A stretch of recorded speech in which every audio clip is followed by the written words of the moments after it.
Ça fait 4 ans et quelques mois depuis le régime Tshisekedi est au sommet du pouvoir en République démocratique du Congo.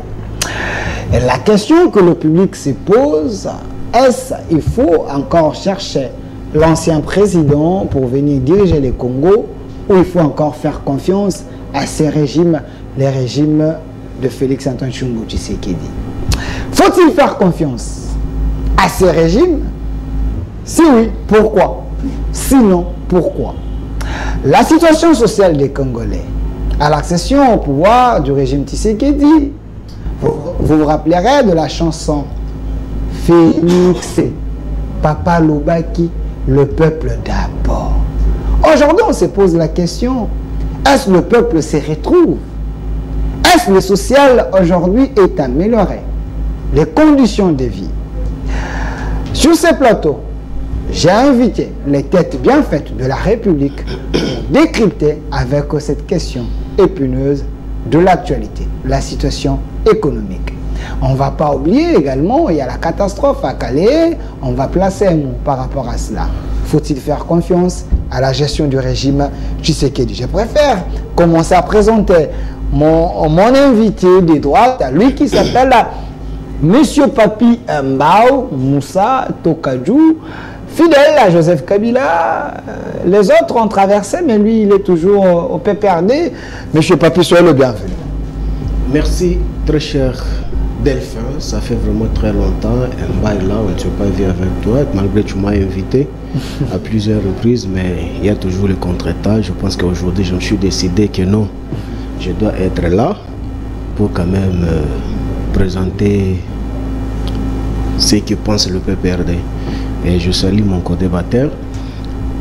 Avant toute chose, j'aimerais tout d'abord fixer quelque chose. Je pense qu'aujourd'hui, vous l'avez constaté avec moi que non, je n'ai pas porté la cravate. C'est tout simplement parce que nous sommes endeuillés. Ok. Nous venons de perdre un général très actif au PPRD, l'honorable Fidèle Likinda. Ah oui, Likinda, un homme qui prenait la parole quand il parle, vous sentez qu'il coulait l'intelligence, il faisait couler l'intelligence. Hein. Vraiment, il répondait à son nom, fidèle. Il est mort fidèle à Joseph Kabila, constant, un homme loyal. Il est encore à la morgue. Nous sommes éprouvés. Nous sommes là chaque jour, nuit dehors, en attendant le programme officiel pour aller enterrer notre frère, notre camarade, le secrétaire national, en charge des finances du PPRD, chez lui à son Nikela natal. Okay. Je pense que ça nous a touchés, ça nous a vraiment très affectés parce que c'est un camarade qui était au front, un camarade qui n'a jamais déçu, un camarade qui n'a jamais trahi l'esprit du kabylisme. Je pense que des restes mémoire, notre camarade Fidèle Likinda, que les terres des ancêtres, que lui soit douce. Voilà, mais quelqu'un m'avait posé la question, il dit, bon, Delphin, c'est vrai, les gens du PPRD n'arrivent plus à supporter l'opposition, mais est-ce que dans ces deuils-là, on peut voir Joseph Kabila, l'homme qui ne s'affiche même pas, Mama Tchalamouane a été décédé, Kabila n'est jamais venu, est-ce que Kabila peut venir aussi, peut se présenter, parce que c'est aussi pleurer avec les autres? Je pense que tout d'abord, pour ton information, quand Mama Tchalamouane est morte, ou le régime Tshisekedi a saboté l'enterrement de Mama Tchalamouane. Le régime? Oui, le régime Tshisekedi, que je précise bien, qui a saboté l'enterrement d'une star de la République démocratique du Congo connue mondialement. Kabila n'était pas ici sur place en République démocratique du Congo. Une précision d'état qu'il faut retenir. Moi, je pense qu'aujourd'hui, ce qui représente notre camarade Likinda Fidèle vis-à-vis de Joseph Kabila Kabange, ce n'est pas ici sur le plateau. Je vais vous dire qu'est-ce qui se prépare et qu'est-ce que Kabila peut faire pour lui. Je pense que c'est une opportunité. Vous pouvez seulement observer ce qui se passe chez nous. Mais ce que nous devons entrer normalement, pas de problème. Et aussi, il faut savoir que quand, par exemple, M. Tshisekedi est tout le temps dans le deuil, ce n'est pas synonyme d'avoir l'amour. On peut rester chez soi à la maison, mais compatir le plus pur à ceux qui sont là. Ok, donc Kabila peut rester chez lui à la maison, même si les cadres du PPRD décèdent, lui compatit chez lui à la maison. Il y a ceux qui pensent qu'il a peur d'affronter la foule. Peut-être, vous voyez, il y a des chansons qu'on peut scander. Il y a des chansons qu'on peut scander. Ça peut le baiser. Je vais le moment. Il passe à pied là. Ok. Ce n'est pas la population. Merci, je vais revenir vers vous. Monsieur Chris Mukendi, cadre de l'AFDC, parti au recouvrement cher à Modeste Batshilukobo, président du Sénat, un président compétent qui relève le défi. Mais j'ai aimé quelque chose, les gens m'ont dit, quand tu conduis les débats au Sénat, vous sentez la maturité. Il y a même quelqu'un du PPRD qui m'avait dit, André Kimbuta a y apporté des corrections, il s'est incliné pour dire, j'accepte, c'est une erreur, on va améliorer. Vous avez un président comme ça, c'est une honneur. Non, mais c'est une fierté nationale, pas seulement pour la FDC, que d'avoir une élite aussi consciente et lucide. Parce qu'il ne suffit pas d'avoir de postes de responsabilité dans le pays. Faudra-t-il encore exercer ces fonctions avec beaucoup de lucidité, mais aussi avec beaucoup de tact. Donc c'est un honneur pour vous, une fierté. Je dis c'est une fierté nationale, hein, pas seulement pour la FDC, c'est une fierté pour le Congo que d'avoir des hommes aussi intègres que Modeste Bahati, des hommes aussi loyaux que Bahati, qui impriment en tout cas la bonne gouvernance au sommet des institutions, et ces personnes constituent des modèles pour des générations futures. Je voudrais vous remercier pour l'invitation. Comme vous savez, c'est devenu une habitude, chaque mardi je suis ici. Je salue les amis qui sont en face, Papi Moussa, je salue Claude Ngoma. Et je voudrais commencer mes propos par présenter mes condoléances à la famille PPRD à la suite du décès du député national Likinda, qui était un homme très actif à l'Assemblée nationale. Et au nom de la FDC, au nom de l'autorité morale de la FDC, le professeur Modeste Bahati, et je présente nos sincères condoléances au PPRD, à son autorité morale et à tous les membres et militants de ces grands partis politiques. Je profite aussi de l'occasion parce que le président du Sénat, vous savez, il est ressortissant du Sud Kivu. Il est directement affecté par les drames qui est arrivé dans le territoire, chez lui au Sud Kivu, à la suite de l'inondation intervenue à Kaélé. Et il a présenté ses condoléances à ces populations, mais étant ressortissant de cette province aussi, nous lui présentons à lui aussi, le président du Sénat, nos sincères condoléances à la suite de ces drames qui est arrivé dans ces territoires. Alors, merci, on va évoluer avec vous, mais M. Claude Ngoma vient de nous rejoindre, la thématique est là. Faut-il faire confiance à la gestion du régime Tshisekedi? Claude Ngoma, cadre du Nouvel Élan, parti cher à Adolphe Muzitu, c'est le bienvenu. Merci beaucoup, cher Delphin, de votre invitation, et également salutations à mes frères de ces plateaux ici. Muzitu est dans l'opposition ou toujours dans la Mouka? Vous faites quelle opposition, républicaine ou radicale? Non, il faut comprendre qu'en RDC, l'opposition est plurielle. Et donc, dans cette plurialité, nous sommes inscrits dans cette logique du centrisme. Donc, entre des pôles, des clivages, nous avons l'Union sacrée, nous avons le pôle de Lubumbashi avec le patron Moïse Katumbi, qui a convoqué toutes les assises à Lubumbashi. Aujourd'hui, il est là à Kinshasa. Donc, nous restons au centre et conscients. Vous avez rejoint Germain Kambinga, lui qui est également du centre. Bon, Germain Kabinga, lui, se réclame du centre, mais comprenez, quelqu'un qui est du centre, mais il va aller signer dans l'Union sacrée. Du coup, il n'est plus du centre. Le courant du centre, aujourd'hui, c'est le Nouvel Élan qui vient changer le paradigme politique de l'opposition, qui consiste aujourd'hui à des réflexions, à des analyses et surtout des propositions percutantes et pointues. Merci. Alors, monsieur Papi Mao, je commence avec vous. Cette question importante de l'émission, faut-il faire confiance à la gestion du régime Tshisekedi? Prenons d'abord la question économique. Il faut commencer par là.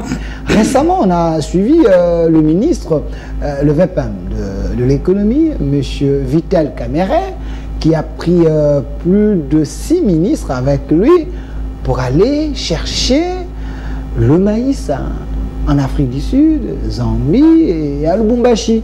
Une bonne initiative pour pallier aux problèmes sociaux des Congolais. Bon. Donnez-moi la photo de M. Vital Kamerhe. Une déception pour moi, encore une fois de plus, ça prouve suffisamment que non. M. Tshisekedi, tout d'abord, en amont, n'avait pas une vision. Mais certes, M. Tshisekedi avait les ambitions pour être chef. Mais cette ambition n'est pas liée à une vision. Parce que quand vous regardez... Il y a une différence entre avoir les ambitions d'être chef et avoir la vision du chef. Exactement. Étant politologue, je vous explique avec précision. Parce que M. Tshisekedi avait les ambitions pour être chef n'importe où, il voulait être chef. Mais il n'avait pas une vision qui pouvait accompagner cette ambition qu'il avait en lui pour être chef. Raison pour laquelle vous allez constater que non, M. Tshisekedi, avec sa bande, est en train de patauger sur toute la ligne. Patauger sur toute la ligne. Parce que la vision doit être circonscrite. Lorsque vous suivez M. Tshisekedi dans sa manière de faire les choses, parce que nous sommes dans un système bicéphale, dans le système bicéphale, le bicéphalisme veut tout simplement dire que la tête propose et le gouvernement exécute. Lorsque la tête n'a pas une recette à proposer, donc ça pose un sérieux problème. C'est pourquoi ce que vous allez constater que tous ceux qui tournent tout autour de M. Tshisekedi sont en train de pavaner parce qu'au sommet, il n'y a pas une vision si claire.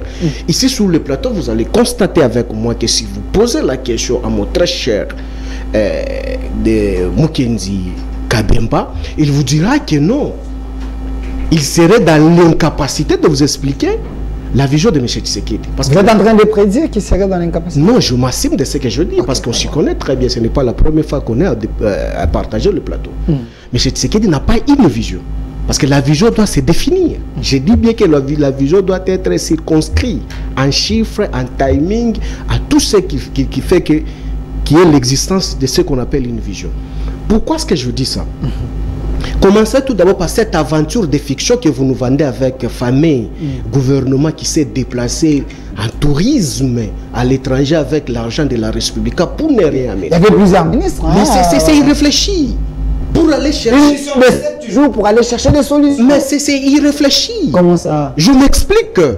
Comment se fait-il que dans un pays où nous avons un sérieux problème de la guerre, où ça nous demande assez de moyens, mais on peut déplacer plus de 7 ministres avec leur cabinet pour aller chercher le maïs qui n'est pas même des pères et des mères.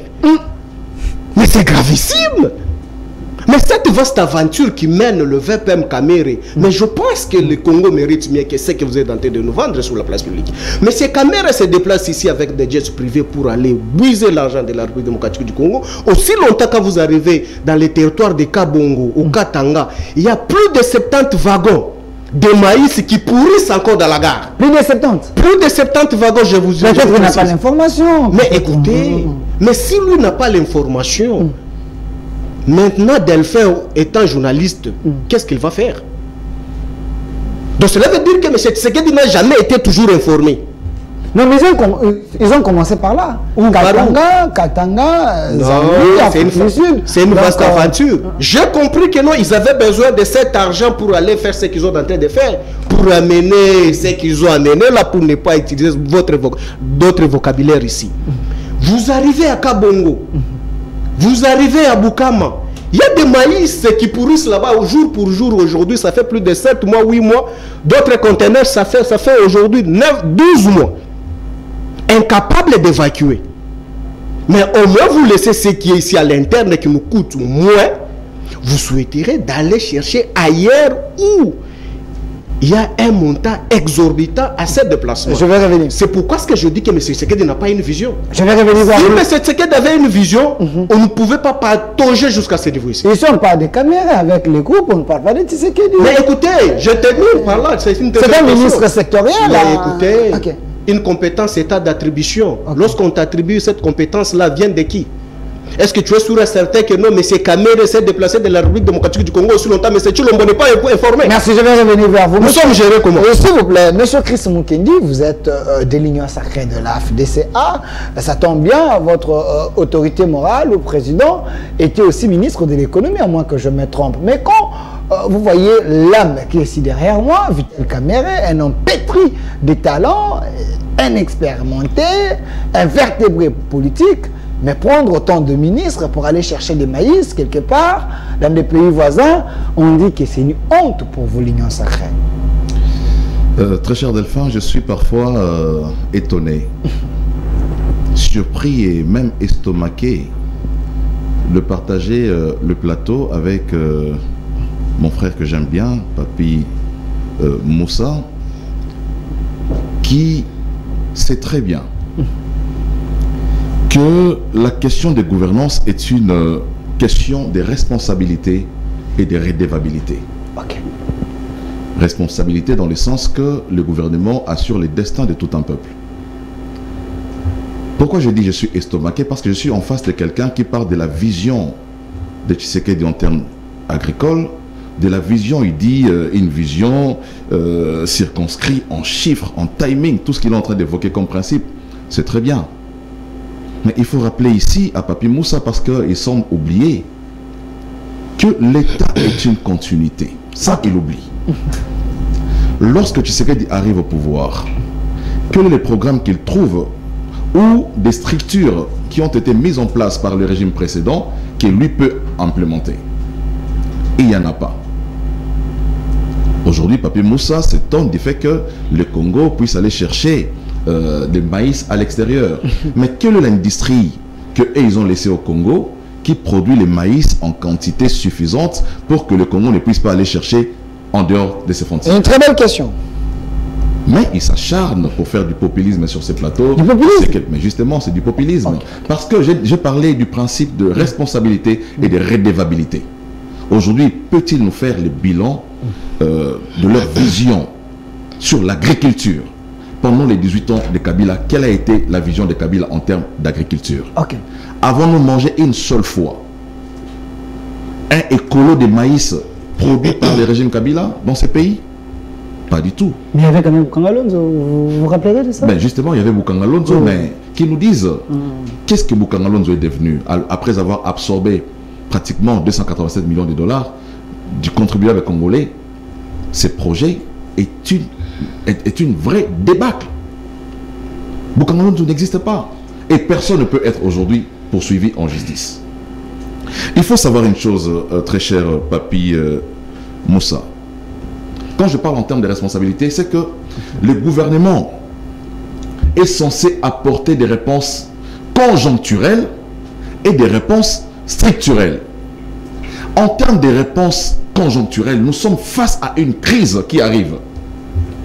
Il y a une partie de notre territoire, le Katanga, qui connaît une rupture en termes d'approvisionnement de farine en maïs. Un gouvernement responsable, que fait-il? Il trouve une réponse conjoncturelle. La réponse conjoncturelle, c'est de chercher des réponses pour que la crise n'affecte pas les pays. Si les réponses se trouvent chez les voisins, il faut aller chercher des réponses chez les voisins. Parce qu'en interne, notre production est insuffisante. Nous avons aujourd'hui relancé les services nationaux. Aujourd'hui, au Congo, les gens mangent le maïs. Au Congo? Au Congo. Okay. Le maïs qui vient de Kanyamaka CC. Mais nous produisons en quantité insuffisante. Cette quantité ne peut pas permettre à ce que tous les territoires congolais puissent être servis. Voilà.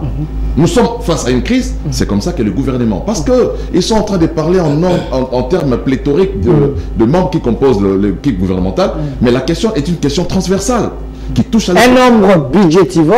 Le problème, ce n'est pas le nombre.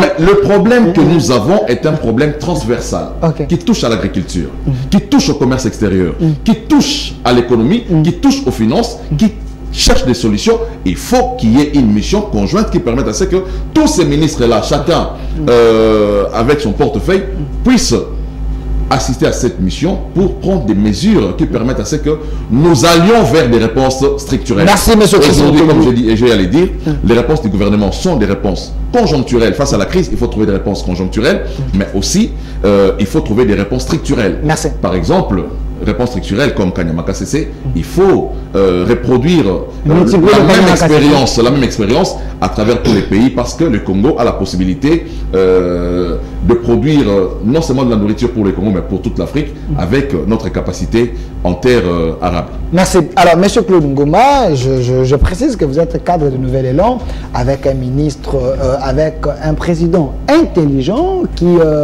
met souvent en place, à la place publique, des réflexions économiques, ainsi de suite. Pensez-vous que la mission était noble, importante, que M. Vital Kamerhe amène les autres pour aller chercher les maïs? Vous avez suivi quand même les réponses de Christophe Mukendi. Êtes-vous convaincu? Bon, je vais vraiment réagir en désamour sur tout ce que venait d'étayer sur ce plateau ici, M. Christophe Mukendi. Oui, okay. Mais laissez-moi un peu vous montrer déjà, vous mettre déjà la puce à l'oreille par rapport à la gestion de du régime de M. Félix-Antoine Tshilombo. Je dénonce ici sur ces plateaux le détournement et le vol systématique organisé par les DG des Saint-Sap. Je cite son nom, je suis ici sur votre plateau. Détournement et vol organisé. On nous suit, hein? Je suis sur votre plateau, je m'assume. Je suis un politique. Je m'assume. Okay. La Saint-Sap perçoit de retenue à la source, je dis à la banque, des enseignants. Par tête d'enseignant, le Saint-Sap perçoit 10 000 francs. Et le chef d'établissement, 15 000 francs congolais. Alors que ces derniers ne sont même pas notifiés. Même pas informé de cette retenue à la source. Même pas un cadre de concertation avec les enseignants. Alors que tous nous savons l'objectif, le travail de la Saint-Sap, la Caisse nationale de sécurité sociale des agents publics. Et alors, pourquoi le DG n'a pas voulu procéder à l'orthodoxie de la gestion de la chose? Commencer d'abord à mettre en place une note circulaire. 2. Recenser les enseignants. 3. Donner à chaque enseignant un numéro matricule lui identifiant par rapport à la Saint-Sap. Et troisièmement, délivrer des cartes pour que ces derniers sachent que je suis membre de la Saint-Sap. Mais aujourd'hui, on ne devient pas membre automatiquement. Non, il y a de préalables, il y a de procédures. Et même si vous êtes agent de l'État, si vous prenez, il y a permutation, comment on appelle ça, en termes clairs? Mutation. Vous changez ce que de portefeuille. Le même numéro matricule doit vous accompagner. C'est votre cotisation liée à la retraite. Mais aujourd'hui, dans le cas sous examen, ici sur votre plateau, je ne vois pas les DG aller dans ce sens. Et donc, il y a des enseignants qui souffrent aujourd'hui. Des enseignants qui vont aller toucher de l'argent à la banque. Et à la grande surprise, il y a des retenues à la source. 10 000 francs par tête d'enseignant, 15 000 francs par tête de chef d'établissement. Alors faites les calculs. Nous avons 682 000 enseignants sur toute l'étendue de la République. Prenez 10 000 francs congolais multipliés par 682 000 enseignants. Voilà ce qui fait par mois. Et donc je dénonce sur ce plateau, je demande à M. Alinguete d'aller enquêter. Pourquoi? Parce que j'en ai tiré sur M. Tony Mwaba, le ministre des PST, mais ses conseillers m'ont donné des explications très nettes. Que ce n'est pas le PST qui perçoit de l'argent, mais plutôt c'est la Saint-Sap. Et ici, je demande à M. Gilles Alinguete d'aller enquêter sur ces dossiers. Où sont logés les 10 000 francs congolais de ces enseignants qui ne sont même pas encore membres de cette structure? Mais c'est terrible ça, cher DG. Quand on vous nomme, c'est pour travailler pour l'intérêt de la nation. Donc, je cite son nom ici. Ce n'est pas pour détruire encore la vie de ces citoyens. Ça, c'est ce que nous appelons enrichissement illicite. Et donc, si le DG ne se reproche de rien, il n'a qu'à nous éclairer sur cette question. Au cas contraire, moi, Claude Ngoma, je vais continuer à persister là-dessus pour que ces enseignants soient retrouvés dans les droits. Merci. La question que je vous ai posée, Vital Kamerhe a quand même montré de quoi il est capable, amener toute une équipe du gouvernement pour aller chercher quand même des solutions.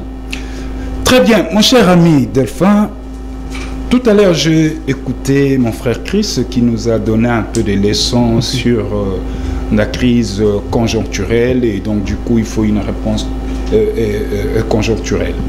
La crise structurelle, il faut une réponse structurelle. Très belle leçon. Mais ici, pourquoi attendre à ce que la crise nous frappe de plein fouet? Pourquoi ne pas comment mettre en place une politique anticipative? Gérer, c'est prévoir. Nous avons plus de 80 000 hectares de terres arables. Mais nous sommes incapables de mettre en place une très bonne politique agricole pour assurer notre souveraineté alimentaire. Malgré l'équipe de gagnants, l'Union Sacrée? L'Union Sacrée n'est pas une équipe de vainqueurs. Pas une équipe de gagnants, non plus de vainqueurs. Laissez-moi évoluer parce que ici, il s'agit des ministres qui ont été envoyés pour aller nous acheter du foufou. Et c'est une honte pour la République. Vous avez entendu la réponse de l'Afrique du Sud. L'Afrique du Sud a répondu à la délégation. Nous n'avons pas de maïs à vous vendre. À la limite, nous ne pouvions que vous remettre des intrants. À la limite. Ça, c'est la réponse de l'Afrique. Ça, c'est la réponse de l'Afrique du Sud. La réponse du Zambie. Au Zambie, il était bien dit que le stock que nous avons ici en Zambie, c'est déjà acheté. Nous ne pouvions plus encore vous revendre. C'est déjà acheté par le pays de l'Afrique sahélienne. Voilà, aujourd'hui. Et moi, sur ce plateau, cher Delphin, je vous avais dit que cette équipe gouvernementale qui est allée en mission, ils vont revenir même réduits. Ils ne vont rien amener. Tout ça, c'est parce que nous n'avons pas une très bonne politique agricole. Et vous savez, nous avons 26 provinces. La RDC est composée de 26 provinces. Et toutes les 26 provinces sont des provinces à vocation agricole. Aujourd'hui, j'ai entendu tout à l'heure M. Chris Mukendi fustiger le régime antérieur. Il a raison. Mais ce n'est pas que parce que le régime passé n'a rien fait dans ce secteur que vous aussi, vous allez totalement zapper. Non. Est-ce que vous aussi, ce régime n'a rien fait dans ce secteur? Oui, dans le secteur agricole. Kabila n'avait rien fait dans le secteur agricole. Rien parce que juste, même avant Kabila... Mais j'avais mis des tracteurs sur le régime Kabila pour que les gens... Même bien avant Mobutu, il n'y a eu pas cette politique d'agricole. Parce qu'aujourd'hui, même quand vous citez, comment M. Chris a cité ici l'exemple de Kanyama KCC, mais ce n'est pas une agriculture industrialisée. Nous devons industrialiser notre agriculture. Ce que fait produire les colons là-bas, mais c'est insignifiant. Mais dans les camps, quand même, il y a des gens qui consomment. Non, même pas dans les camps. Dans combien de camps? Ce que produit Kanyamaka CC n'arrive même pas à suffire la famille de tout un peloton de militaires. Donc, c'est rien tout ce qu'ils nous font là-bas. Qu'est-ce qu'il faut faire? Il faut penser à industrialiser notre entreprise. Et qu'est-ce que j'ai dit? Notre agriculture. 26 provinces, nous devons avoir 26 parcs agroalimentaires industrialisés. Comme Bukangalonzo. Comme Bukangalonzo. Dans les 26 provinces. Ça fera en sorte que la RDC puisse réduire de manière sensible la famine. Parce qu'il faut noter, il y a 27 millions d'enfants en RDC en besoin d'alimentation. 27 millions. 27 millions en besoin d'alimentation. Et aujourd'hui, il faut poser la question au gouvernement. Qu'est-ce qu'ils ont fait jusque-là pour réduire de manière sensible la famine en RDC? Parce que c'est une question éminemment existentielle qui taraude nos esprits. Merci. Alors, monsieur Papi Moussa, je précise que vous êtes du PPRD. Vous devriez plutôt avoir la honte, hein, selon plusieurs sources, si vous avez laissé ces pays sur des bonnes bases, les autres allaient faire mieux. En écoutant M. Chris, vous n'avez rien laissé. C'est eux qui sont en train de se battre pour donner quand même de quoi manger à la population. Vous voulez le crucifier encore? Oui, très cher Delphin, je pense que pour me mettre tout d'abord à l'aise sur votre plateau, j'aurais souhaité que quand je parle, que le fichier de mon autorité morale soit derrière moi. Pour que je sois à l'aise. Est-ce que vous pouvez l'aider? Donnez-moi la photo de Joseph Kabila Kabane. Oui, je suis très mal à l'aise. Pas de problème. Ouais. Continuez. Oui, je pense que tout d'abord, je voulais expliquer mon très cher frère Chris Mukendi Kabemba, FDCA. Okay. Je pense que, très cher Chris Mukendi, quand vous me parlez de loyauté de M. Bachu Lukwebo, ça me frise tout d'abord. J'aurais souhaité qu'on me parle d'autres personnes, ou soit de mon frère Mukendi. Je dois comprendre qu'à la place des PCA de l'AFDC qui se bat sur la place publique, les immoraux. Le PCA de... Mais écoutez, à l'AFDC, c'est là où nous avons les immoraux qui se battent sur la place publique. Okay. Quand vous avez un PCA, est-ce que tout d'abord, ton collègue secrétaire national, si c'est qui là, c'est lui qu'on a nommé PCA, qui s'est battu avec les colons là, est-ce qu'il sait ce qui signifie tout d'abord un PCA? Parce que s'il savait... Honorable Jean-Marie Lukulasi. C'est un honorable. Ah oui, il est député national. Attention, c'est le mot français que vous avez utilisé. Ah oui, l'honorabilité ne se décrète pas. Okay. Mais l'honorabilité, c'est vie et c'est mérite. C'est le fruit de l'AFDC. Non, écoutez, à l'FCC, vous ne pouvez pas trouver quand même les immoraux pareils. C'est ce que j'ai toujours été vraiment très choqué, très scandalisé quand je vois un monsieur comme Chris Mukendi, qui s'y s'écoute ici avec cette intelligence politique. Quand il faut nommer, on va nommer les beaux-fils, les Koulouna, les gens qui se battent sur la place publique. Finalement, j'ai compris que non, dans le régime Tshisekedi, pour être nommé PCA, il faut se battre sur la place publique. Parce que vous avez vu l'un des conseillers de M. Chilombo, s'est battu à Chitika Tende, il est nommé aussi PCA. Ok. À son Aïdok. Donc j'aurais souhaité aussi que... Non, 50 notes. Non, mais 50 notes techniques, il est DG. Son PCA, en conflit avec celui de quoi de Walungu, là, c'est qui là? Ah, de Moupompa, oui. J'avais oublié. Je pense qu'il faut faire cette nuance-là. C'est pourquoi que j'ai toujours été choqué quand je vois Mukendi venir louer Batissi, loyal. Mais il est loyal dans les nominations fantaisistes. Des sentiments incalculables.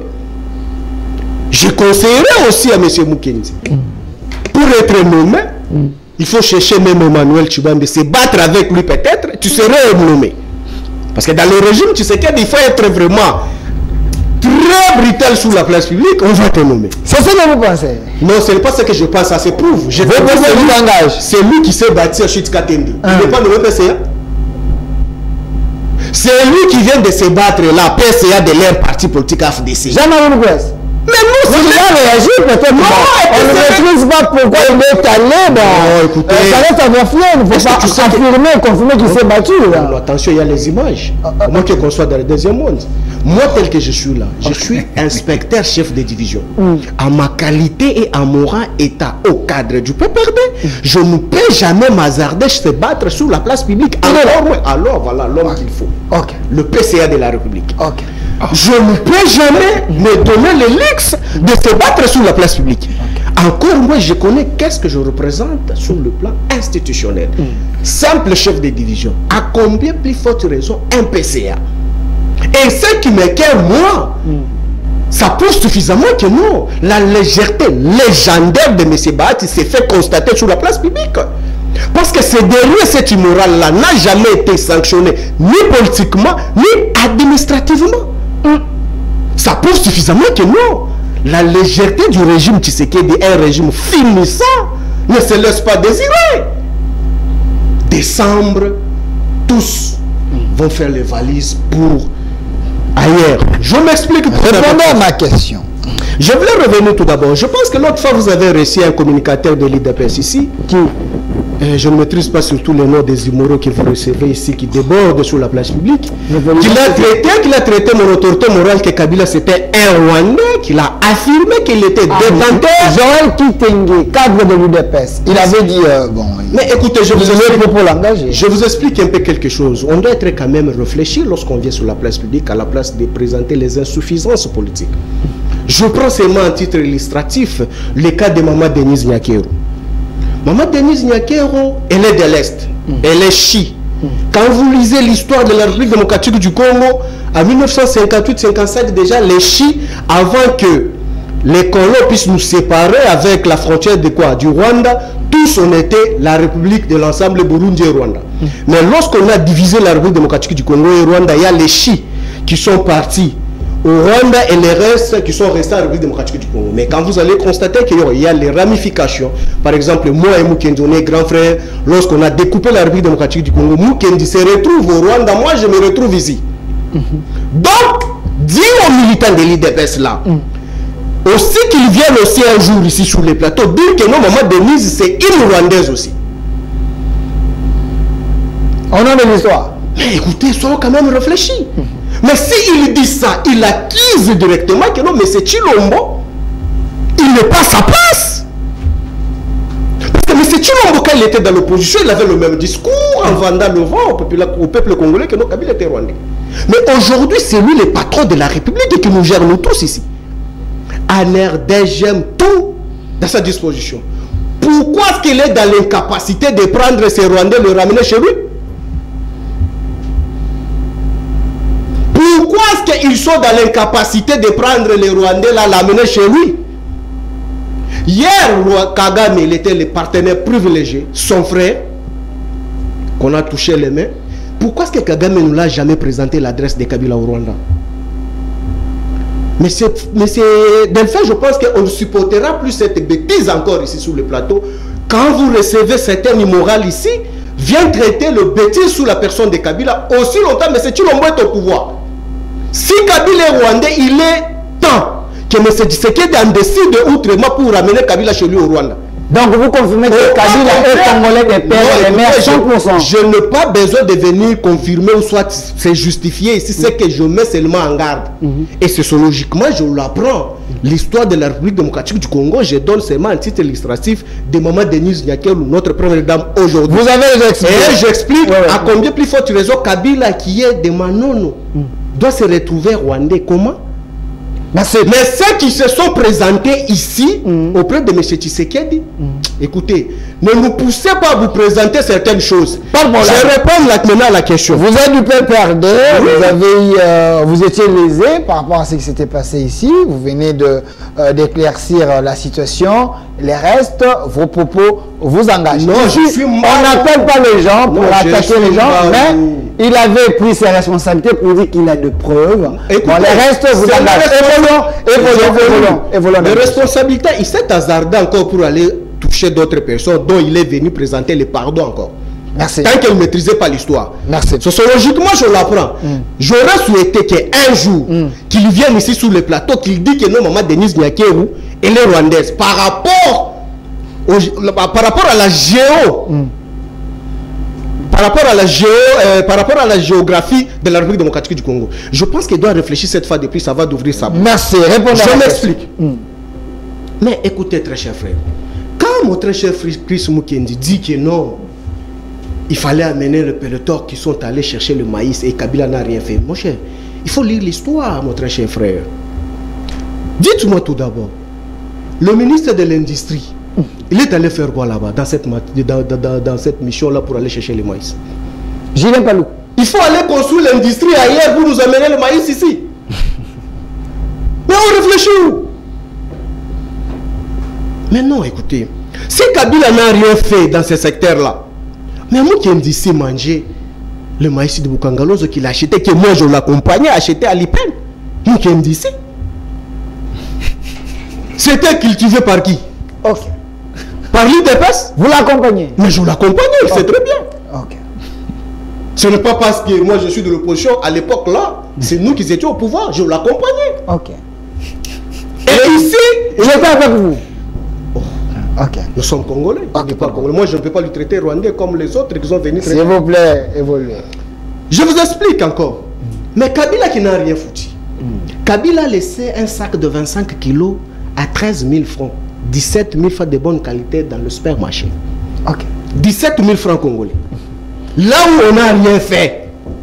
Mais Kabila s'est fait remplacer par Angelou Chilombo. Mais La productivité de l'ange est quoi auprès de sa population? Parce qu'à l'époque, Kabila avait que le faible budget qu'on nous insultait de 5 milliards. Mais dans le faible budget de 5 milliards, Kabila avait la capacité de maîtriser la situation sécuritaire et alimentaire. Précisément à Moupompa, au village de M. Chulombo, il n'y avait pas la malnutrition avec le budget de 5 milliards. Mais aujourd'hui, avec le budget de 16 milliards, au moins à Moupompa, il y a la malnutrition, les gens ne mangent pas. Aujourd'hui, au Katanga, sac de 25 kg de maïs se négocie à 140 000 francs congolais. Vous vous rendez compte, c'est combien de dollars? De 25 000 francs à 145 000 francs congolais. Et c'était ça, 190 000 francs. Mais la situation semble être mondiale là, après la crise de... Vous avez suivi au Ghana qui... Non, mais écoutez, à Brazzaville, ici, il n'y avait pas... Et la guerre en Ukraine? Non, non. À l'époque, là, tout d'abord, l'histoire vous renseigne. En 2011, quand Kabila était encore au pouvoir, on n'avait pas la guerre. Saddam Hussein a été tué comment? Irak, il n'y avait pas la guerre. Pourquoi est-ce qu'on maintenait cette économie-là? Donc vous voulez nous vendre du vent. J'ai suivi un secrétaire général incompétent sur Top Congo disant que non, si nous sommes dans l'incapacité de nourrir les Congolais parce qu'il y a la guerre en Ukraine, il réfléchit.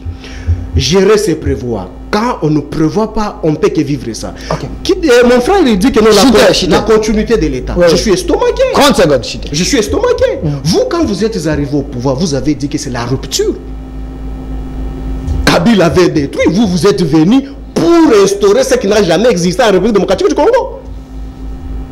Mais comment se fait-il que tu vas dire la continuité? La continuité, vous avez continuité avec quoi? Parce que Kabila n'a rien laissé. Vous avez continuité avec quoi?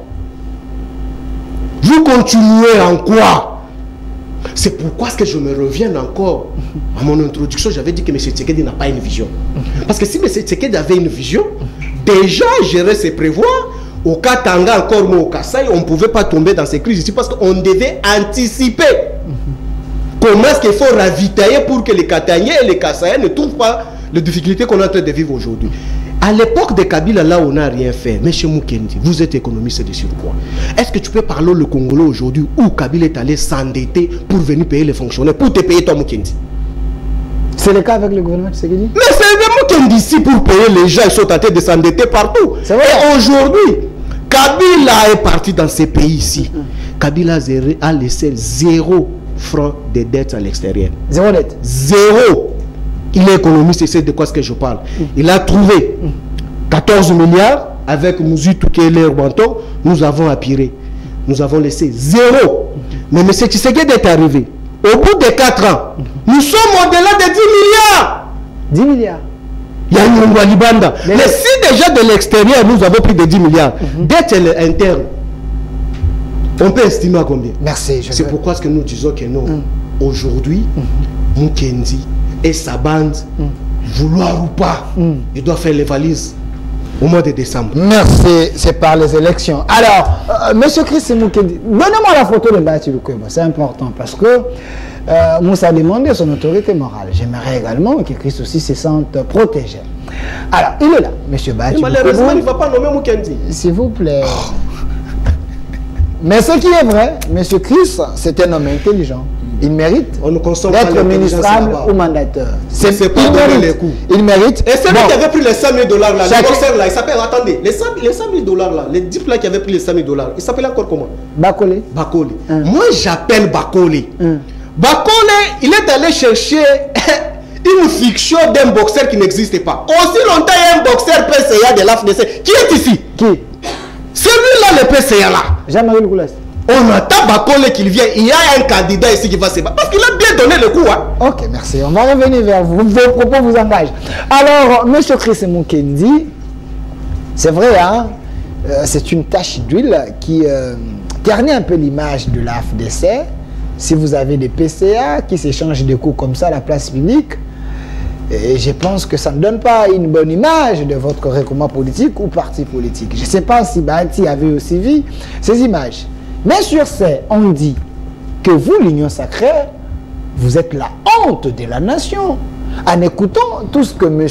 Moussa a dit ici, vous devriez plutôt plier vos bagages et puis quitter le plateau, dire qu'on On ne peut rien faire, il faut que Kabila puisse revenir. Kabila a géré ces pays dans des moments de crise, mais il avait maintenu l'économie et la situation. Mais vous, avec le budget de 16 milliards, le peuple souffre, vous allez chercher le maïs ailleurs. Je salue le sens comique des interventions de mon frère Moussa qui nous détend sur le plateau. Hein, parce que lorsqu'on réfléchit une nation, parfois il faut se détendre avec des interventions comme la sienne qui apaise quand même nos esprits. Il faut rappeler à M.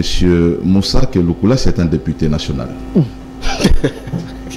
Justement, je suis en train d'en venir. Honorable Jean-Marie. Je ne connais pas son nom. Il s'appelle, c'est pas son nom. Puisque vous parlez des sanctions politiques, des sanctions administratives, s'il y a une institution qui devrait prendre des sanctions à l'encontre de M. Lukulassi, c'est l'Assemblée nationale, ce n'est pas le parti politique. Puisque c'est un homme d'État qui est membre d'une institution. Sanction politique, j'ai bien précisé. Mais justement, c'est une sanction politique. Au parti politique, ce n'est pas une sanction politique. Parce que le parti politique, ce sont des faits privés. Voilà, puisque l'affaire a été portée sur le plan, je ne sais pas, d'une juridiction dont la compétence peut revenir à l'Assemblée nationale, il revient aux députés, à l'Assemblée nationale, au bureau de l'Assemblée nationale, s'il y a eu plainte. Nous l'avons vu avec Daniel Safou qui a été interpellé à l'Assemblée nationale. Quel est le parti politique qui a interpellé Safou après avoir commis ces bavures dans la rue? Il n'y a aucun parti politique.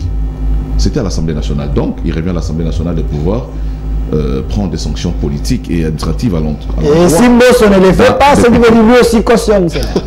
Nous avons une justice qui peut toujours, des magistrats qui peuvent toujours se saisir du dossier. Ok. Je voudrais revenir ici, je ne voudrais pas en tout cas interférer sur des propos de Ngoma en ce qui concerne la Caisse nationale de sécurité sociale des agents publics. Mais Ngoma sait très bien que la mission essentielle de cette structure, c'est les recouvrements des cotisations sociales. Ok. Non seulement ça, mais aussi les paiements des prestations sociales. Lorsque on découpe dans votre traitement, dans votre salaire, 10 000 francs, cet argent constitue votre salaire futur lorsque vous serez en retraite. Ça se passe comme ça au niveau de SENSES, mais aussi au niveau de SENSAP. Donc c'est une structure de l'État qui projette la retraite pour des agents, mais aussi pour prévenir des accidents de travail. Je ne sais pas si les problèmes se trouvent à quel niveau, mais il y a des préalables, comme il allait le dire. Il faudra que la procédure soit respectée. Je ne peux pas comprendre que quelqu'un, qu'on retire 10 000 francs dans les traitements de quelqu'un sans pour autant qu'il ne soit membre de cette structure et en détenir la pièce qui justifie qu'il est membre, effectivement. Mais bon, ces sujets, il faut aller beaucoup plus en profondeur parce qu'il semble qu'il les maîtrise beaucoup mieux que nous tous ici. Ok. Mais il a été quand même aussi... il a manqué de cohérence lorsqu'il a dit que le gouvernement congolais est allé chercher le maïs. Il a considéré ça comme c'était une honte pour la République. Mais dans sa réponse... Là même, il y a la que la biso Massamba. Comme c'était des garçons de course, voilà. Mais il a reconnu ici, dans le stock en Zambie, comme il a eu à le dire, que la réponse qui a été donnée à la République démocratique du Congo, c'est que il y a déjà un pays qui a réservé ces stocks-là. Okay. Donc ça veut dire qu'il y a des pays dans les cadres des accords commerciaux, dans les cadres des accords de la sous-région, libre-échange, tout ça, COMESA, voilà, on a des structures comme ça avec qui font la promotion des échanges économiques et des échanges sur le plan du commerce. On ne peut pas empêcher à un État de pouvoir mettre à profit ces avantages qu'offrent ces accords pour aller se procurer des vivres pour son peuple. Je parlais ici des réponses structurelles et des réponses conjoncturelles.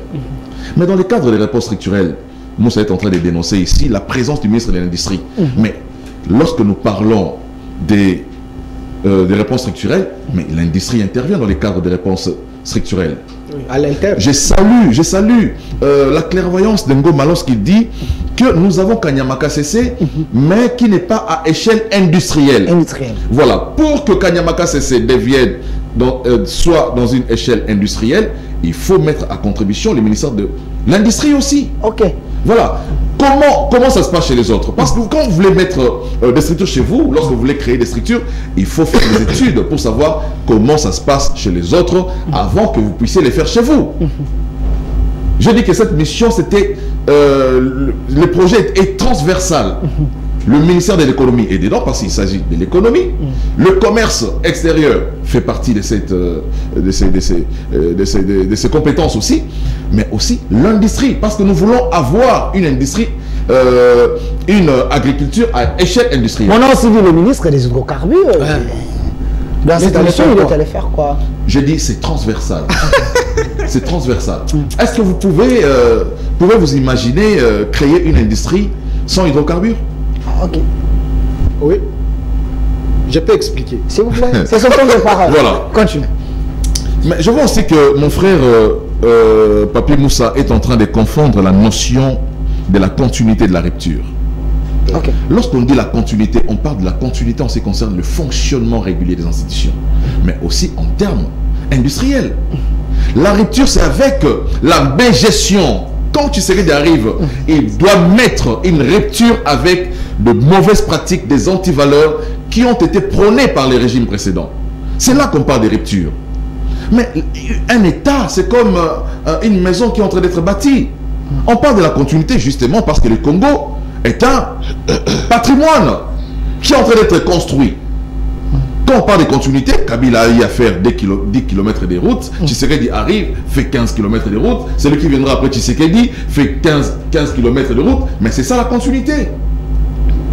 C'est là l'esprit de la continuité. Donc, il ne faut pas confondre, en tout cas, continuité et rupture. En ce qui concerne, il dit que nous sommes une honte pour la nation. Non. Je crois qu'il n'y a pas de honte pour un État de pouvoir chercher des solutions pour son peuple. Je dis ici que dans le sens de la gouvernance, il y a le sens des responsabilités et des redevabilités. Lorsque on constate qu'il y a rupture en termes d'approvisionnement des maïs dans les pays, il est de la responsabilité du gouvernement de pouvoir trouver des solutions, soit-elles conjoncturelles, soit-elles structurelles. Et aujourd'hui, je crois que des réponses sont en train d'être données en ce qui concerne la crise, concernant le maïs dans la partie sud-est de la République antique du Congo. Merci, M. Chris Mukinde. Alors, M. Claude Ngoma, nous devons évoluer parce que la question est là. Faut-il faire confiance à la gestion du régime Tshisekedi? Aujourd'hui, il y a un problème sur la place publique, le pouvoir d'achat. Est-ce le peuple congolais se retrouve? La vie est devenue chère. J'ai suivi le ministre de Finances qui dit nous avons la priorité des priorités pour le moment, c'est la guerre de l'Est. Sur ce, l'État est en train de se battre. Et pensez-vous qu'une personne comme ministre des Finances pouvait tenir de tels propos au moment où le parent peine pour manger ou soit donner le meilleur pour leurs enfants? Mon cher Delphin, laissez-moi vous dire, rencontrer mon frère Chris Mukendi Kabemba, quand tout à l'heure il a dit que voilà, chaque pays dans les cadres de change commercial, et voilà, ils ont le droit, tout et tout. Mais ici, moi j'avais bien précisé que dans le cas sous examen, il s'agit des pays de la zone sahélienne, des pays qui sont menacés par le désert. Alors que nous, la RDC, nous ne sommes pas menacés par le désert. Vous voyez, nous, comment vous pouvez jeter même un grain de maïs sur le béton, pas les bétons à la présidence, mais les bétons qu'on coule ici et là. Okay. Vous verrez que 6 mois après, ça va pousser. Ça va pousser. Et donc... Parce que nous avons une terre fertile. Fertile. Donc pour nous ici, nous ne pouvions même pas la famille ne pouvait même pas nous frapper de plein fouet. Et en RDC, c'est inconcevable. Mais il y a un problème de planification. Il y a un problème de planification, il y a un problème d'étude et de planification. Et surtout de priorisation. Ok. Vous voyez. Et tout à l'heure, quand votre thématique, est-ce que faudrait-il faire confiance à la gestion de M. Félix-Antoine Tshilombo? Moi, j'ai dit, mais il ne faut pas même faire confiance à cette gestion. Pourquoi? Parce que déjà, la bonne gouvernance échappe dans l'orthodoxie de cette gestion. Mais le ministre des Finances vous dit la vérité, que la priorité pour le moment c'est la guerre. Sur ce, vous devez serrer la ceinture. Là, il y a encore une autre question. Est-ce que la RDC est un pays en guerre? Est-ce que la présidence de la République avait déclaré la guerre? Il y a une question fondamentale à se poser. Mais revenons dans notre sujet. Ok. Mon cher ami, aujourd'hui, il y a ce que nous appelons la pression sociale. Ok. Les agents et fonctionnaires de l'État impayés 2 mois. Impayés? Impayés 2 mois. Même vieux Bahati. Le prix des denrées alimentaires sur le marché a galopé, a triplé de 4-5 fois. Ok. La vie est devenue insoutenable. Alors une question que je pose à M. Chris Mukendi Kabemba sur ces plateaux, en ce net moment, quelle est la priorité de ces gouvernements pour pouvoir sortir le pays dans ces marasmes de souffrance qui assiègent notre population? Parce que tenez, tout commence d'abord par le ventre. Ventre affamé n'a point d'oreille, dit-on. Et sur ce, le gouvernement, quelles sont les stratégies mises en place pour pouvoir lutter contre la montée des prix dans le marché? Mais les stratégies, Kamel s'est déplacé avec le gouvernement pour aller chercher. Est-ce qu'il y a l'abondance de maïs, donc le prix va baisser? Il ne faut même pas me citer ces noms-là. Il ne faut même pas me citer ces noms-là. Pourquoi pas? Parce que le ministre de l'économie. Attendez, il est ministre de l'économie, mais pour faire quoi? Il n'est pas là pour servir la cause de la République. C'est ça que vous pensez? Il travaille à Banton Relais. Mon ami, comment Kendelo Tchocho, comment si la boya boko tato d'année bisoto. Mais c'est ça. Dans ce temps, Massaro est allé faire quoi dans cette délégation? Massaro était là? Oui. Il est allé faire quoi? Ok. Daniel Massaro. Mais je vous dis, en ce net moment, il y a des figures qui font révolter l'opinion. Ok. Il y a encore cette blessure sociologique qui ronge encore, qui retentit encore dans l'âme de la population. Ok. En voyant certaines figures, c'est représenté aujourd'hui bombarder VPM. Mais non, ça pose problème. Aujourd'hui, il y a un sérieux problème. Monsieur Nicolas Kazadi, monsieur le ministre Bauge du budget, quelles sont les stratégies mises en place pour redonner de la valeur à notre monnaie nationale? Ok. C'est là le socle. Dans un pays, quand votre monnaie se déprécie du jour le jour, il y aura flambé des prix dans le marché. Aujourd'hui, toi, c'est à combien? 23, hein? Oui, 24, 25. C'est 25,30. 25,30. Oui, pour acheter. Pour acheter. Je vous dis. Et donc, Nicolas Kazadi et le VPM en charge à budget, ils ne travaillent pas pour rendre confiance à notre monnaie. Parce que vous devez savoir, sur le plan économique, la première des marchandises, c'est la monnaie. Et quand cette monnaie est mal appréciée, tout sera pris tout va prendre de l'ascenseur. Et aujourd'hui, on peut beau crier que le prix des denrées alimentaires puisse baisser. Mais ça ne baissera pas dès lors que votre monnaie ne retrouve pas sa force. La monnaie, c'est notre souveraineté. Si nous voudrons bien vivre dans ces pays, si nous voudrons avoir des prix de denrées alimentaires rebaissés dans ces pays, il faut définir et mettre en place une très bonne politique monétaire.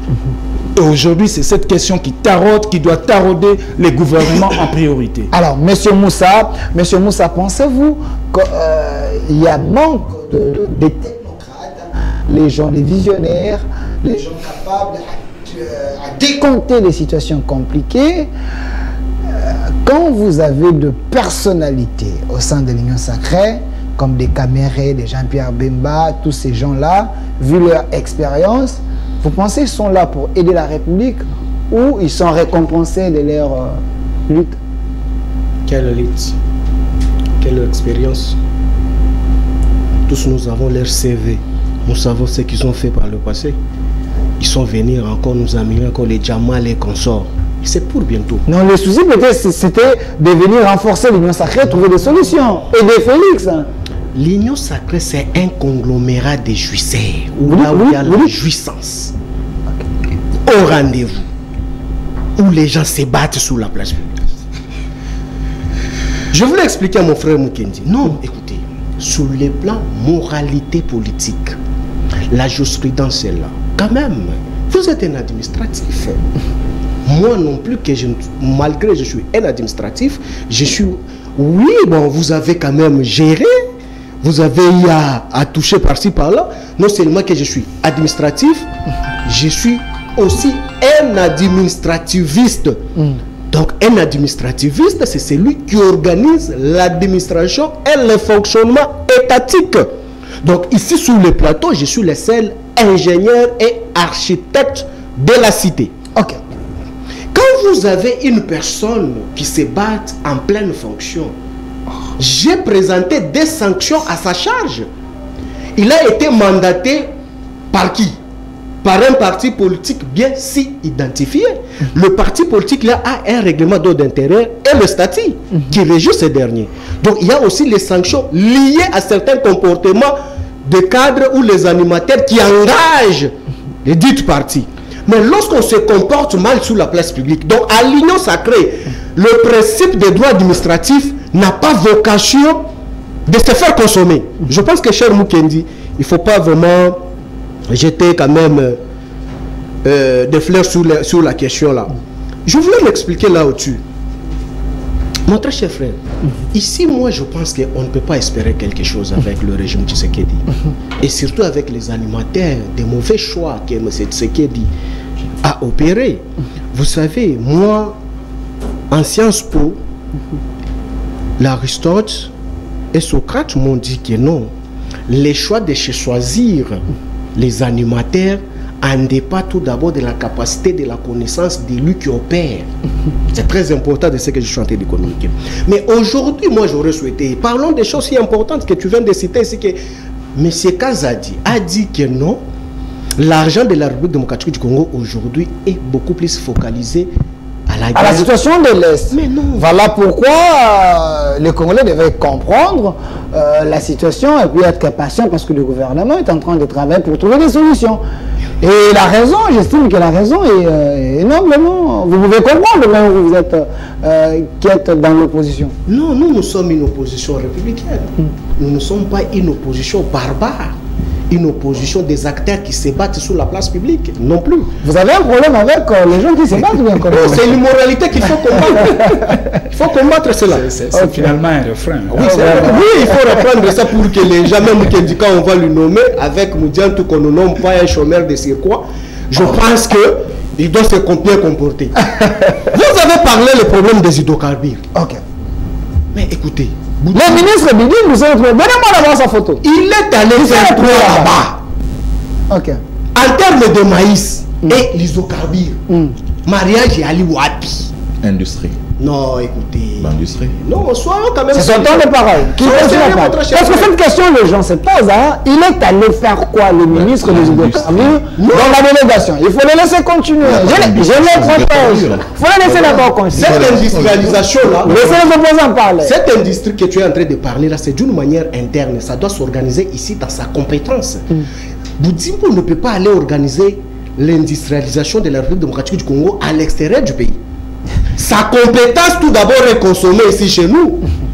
Mais sa compétence ici, il a trouvé que Kabila laissait 1 litre de carburant à 1600 francs. Ok. Mais aujourd'hui, avec sa compétence de ces derniers, 1 litre de carburant coûterait combien? Combien? Plus de 3000 francs. Mais c'est là où vous allez... Ben, il ne maîtrise pas son secteur. Mais je me pose la question, heureusement son représentant est là. Ok. Et je me pose la question, comment est-ce qu'il va défendre tout d'abord son mentor aussi longtemps? Lui, il est souple. Mais écoutez, vous devez respecter Kabila. Vous voyez tous ces gens ici. En train de scier les côtes ici. Mais ils en souffrent inutilement. C'est comme mon frère nous dit ici. Je lui dis. Ok. As-tu déjà vu un communicateur à l'époque de Kabila menacé pour être déguerpir à la maison? Vous voulez dire quoi? Oh, je vous dis. Vous voulez dire quoi? Mais j'ai appelle de celui qui est allé faire les achats de maïs là. Son porte-parole, menacé d'être déguerpi. Lui, il est dans l'incapacité de lui donner même un petit job. Vous les opposants, vous avez les informations même sur la vie privée. Oui, il faut les expliquer, les rappeler parce qu'ils ont insulté Kabila par le passé. Ok. Donc Kabila avait été même ses communicateurs à l'aise. C'est la différence avec les gens qui viennent sous les bois. Ok. Mais il est là, il va me contredire. Okay. Un chômeur de c'est quoi? Mais il va se donner les listes. C'est un homme intelligent. Mais son intelligence, on ne peut pas le consommer tant qu'il ne se bat pas sur la place publique. Oh! Pour qu'il soit nommé, il faut qu'il se batte avec l'un des communicateurs pour qu'il soit nommé. Par exemple, il peut se battre avec leur coordonnateur de l'Union sacrée. Oui, on peut lui nommer. Je m'exprime sur le cas de quoi? De la sécurité. Ok. Très importante. Écoutez, la souveraineté de l'État n'est pas constatée à l'Est de la République. L'échec de M. Tshisekedi, parce que M. Tshisekedi, je vous avais dit que M. Tshisekedi n'a pas une vision. Si M. Tshisekedi avait une vision, pouvait tout d'abord définir sa vision sur le plan sécuritaire qui, aujourd'hui, ces poulains est en train de patauger pour nous expliquer. Aujourd'hui, est-ce que M. Tshisekedi peut se rendre tout d'abord à Bunagana aujourd'hui? Kishiché, Rutshuru. Est-ce qu'aujourd'hui... Il y a l'armée régionale là-bas, c'est ce que je voulais expliquer. Si tu vas me retirer mes temps, au moins que je parle, c'est... 30 secondes.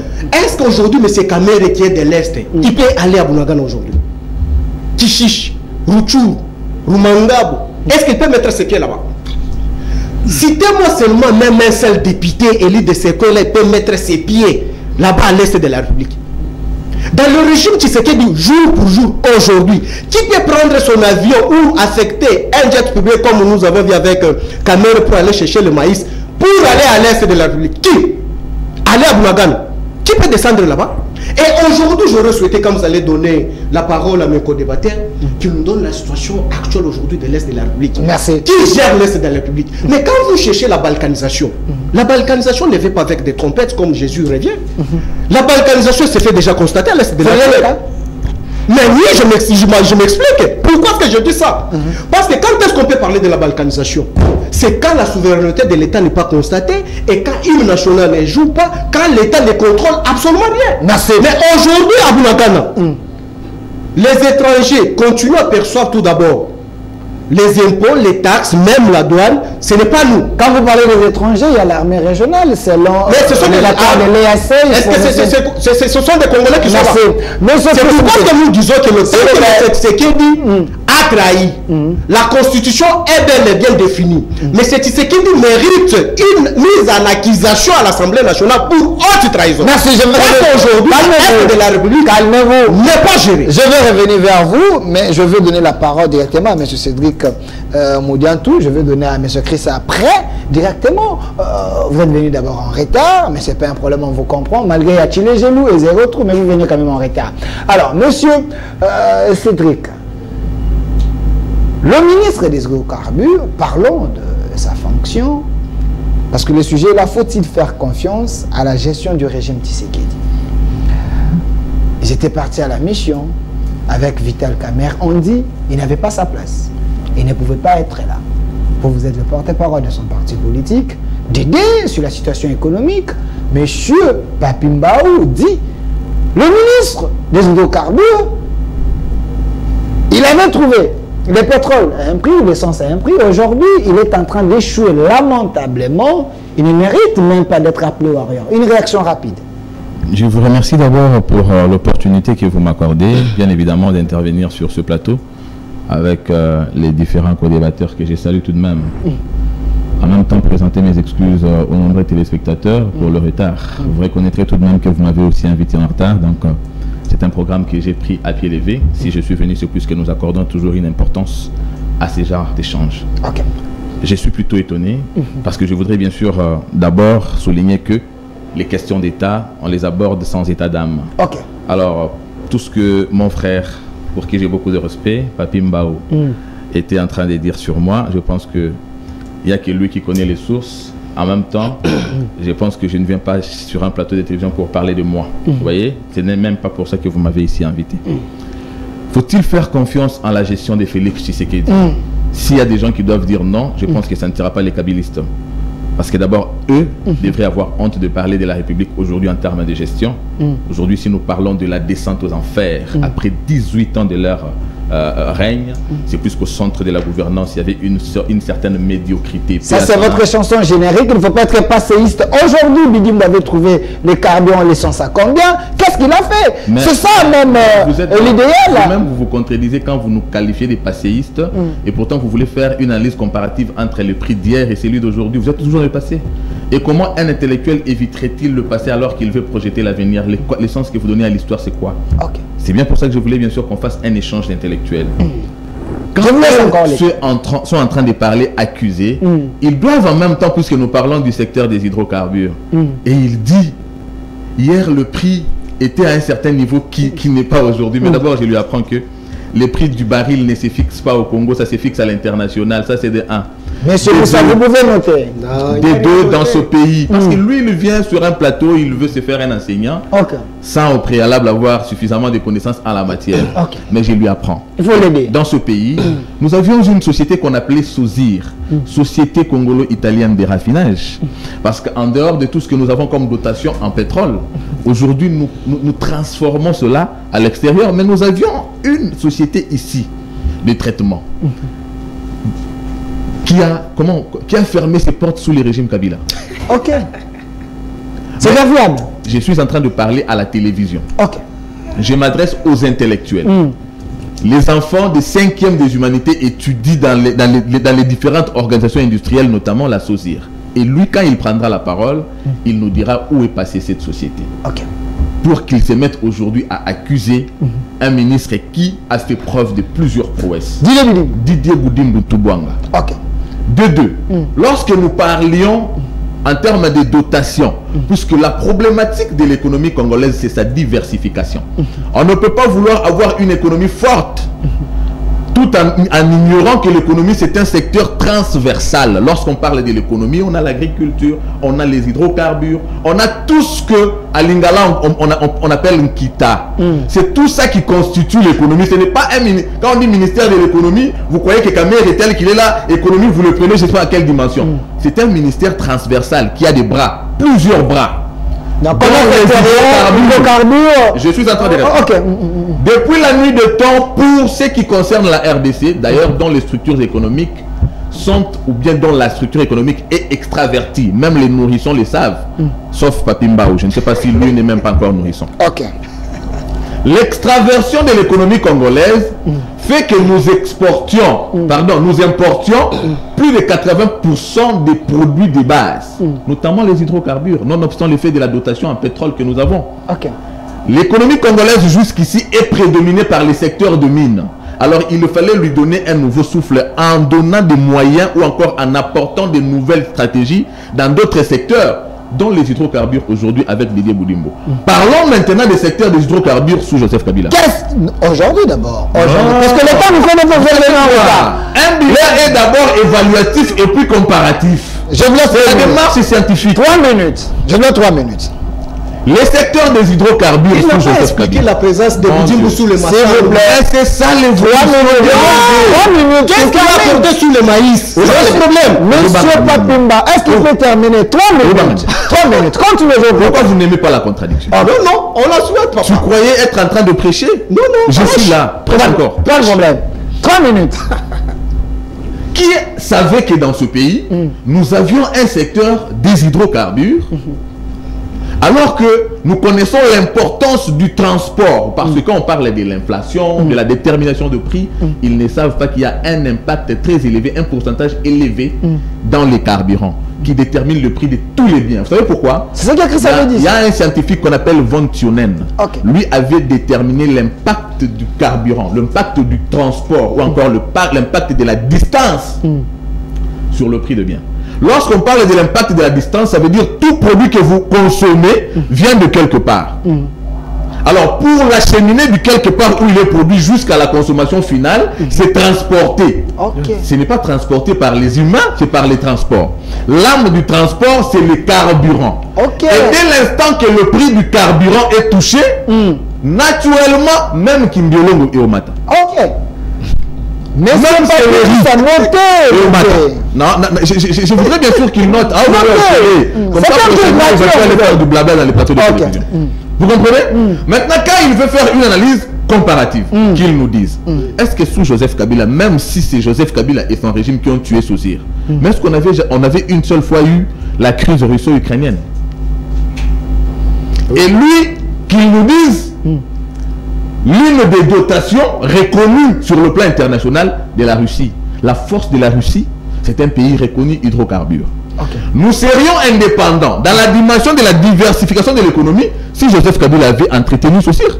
On ne dépendrait plus de l'extérieur et on n'aurait plus un impact par rapport à la crise qu'il y a là-bas.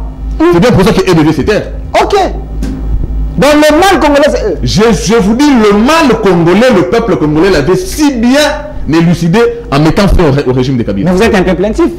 Qu'avez-vous apporté que nous avons... une fois au pouvoir? Ce que nous avons apporté de c'est qu'en dépit de la crise russo-ukrainienne, l'impact de la crise qui se ressent ailleurs, j'ai suivi au Ghana une inflation de 50%. Au Ghana? Au Ghana. Non loin de chez nous. Vous comprenez? Une inflation de 50%. J'ai suivi à travers le monde, même les grandes puissances, après les secousses de la crise sanitaire Covid-19, aujourd'hui on parle de l'inflation notamment à cause de la crise russo-ukrainienne. Alors en RDC, avec une économie déjà fragile, je pense que ce serait l'hécatombe. Mais grâce au génie créatif de Félix Tshisekedi, du gouvernement Sama Lukonde et d'un jeune aujourd'hui qui donne l'espoir vraiment de compter sur la jeunesse et qui a revalorisé la jeunesse, nous n'avons pas ressenti cela.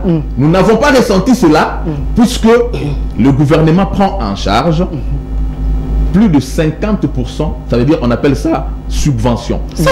Attendez, le gouvernement subventionne. Attendez, monsieur. 5 secondes, Chité. 5 secondes. 5 secondes. Tu ne prêchez pas. Il y a la contradiction aujourd'hui en France. 5 secondes. 5 secondes, Chité. La prise en charge. 5 secondes cette fois. La prise en charge du prix du carburant à la pompe. Ça, c'est de 1. De 2, nous n'avons pas, depuis que cette crise a commencé, connu une rupture de stock, puisque je lui rappelle que le ministre des hydrocarbures n'a pas pour vocation de fixer le prix du carburant. C'est un ministère qui a comme prérogative de gérer le stock. Ça veut dire, dès l'instant que vous apprendrez un jour qu'il y a rupture de stock, nous connaissons une rupture de stock, le peuple congolais ne peut plus vaquer. Là, c'est Boudimbo. Parler de Boudimbo. Est-ce que depuis que nous parlons de cette crise, nous avons connu cette situation? Merci. Oui, je pense que merci. Merci. Congo, non. Merci. Merci. S'il vous plaît. S'il vous plaît. S'il vous plaît. S'il vous plaît. Merci, monsieur Cédric. Il fallait venir avant. Mais Chris Mukendi a pris les charges de cette émission. Alors, monsieur Claude Ngoma, je vais revenir à Chris Mukendi. Il y a quand même quelqu'un de l'Union qui a parlé pour l'opposition après vous. Alors, monsieur Claude Ngoma, vous avez suivi monsieur Cédric, vous disait en vain et il vous a donné un cours gratuit. Très bien, j'ai suivi Cédric vraiment attentivement. Il a été des choses, deux fois, qui tiennent la route et d'autres qui ne tenaient pas.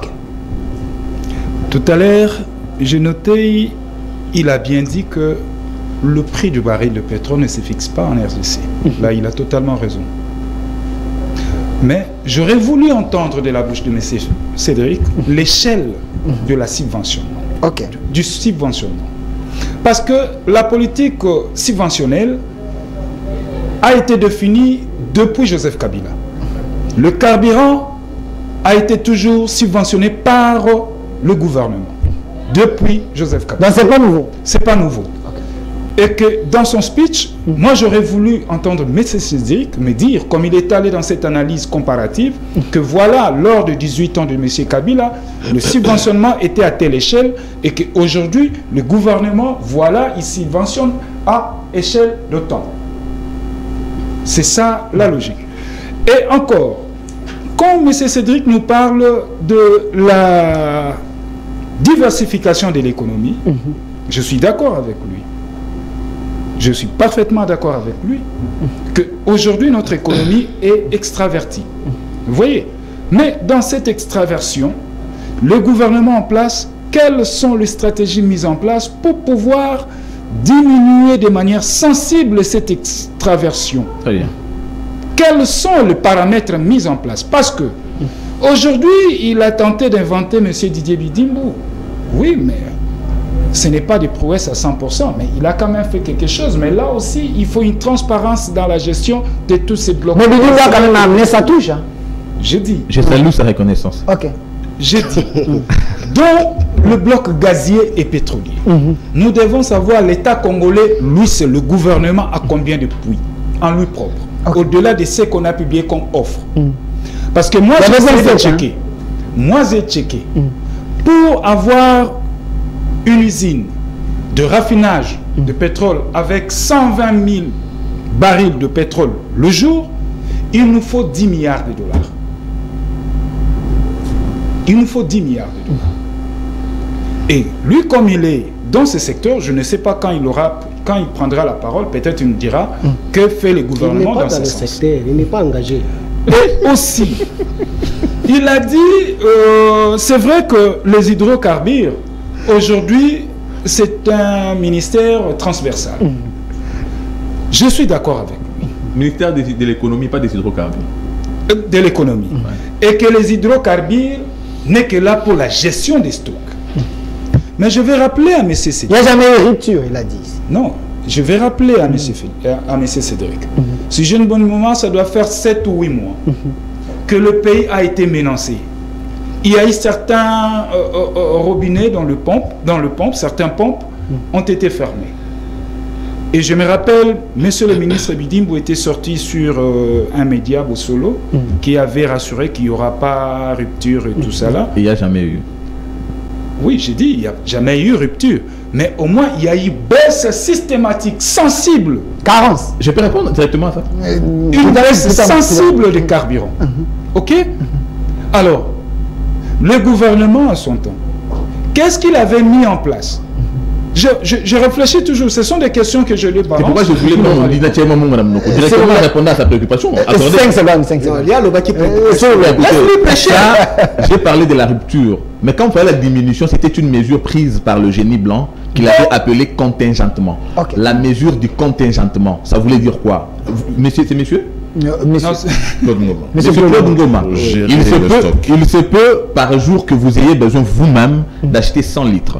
Lui en a besoin de 50, lui 30. Vous voyez? Imaginez maintenant le nombre que nous... La demande est de combien? Alors la mesure de contingentement ici consistait à réduire la quantité de consommation de chaque consommateur de manière à ne pas entrer dans la rupture. Oui,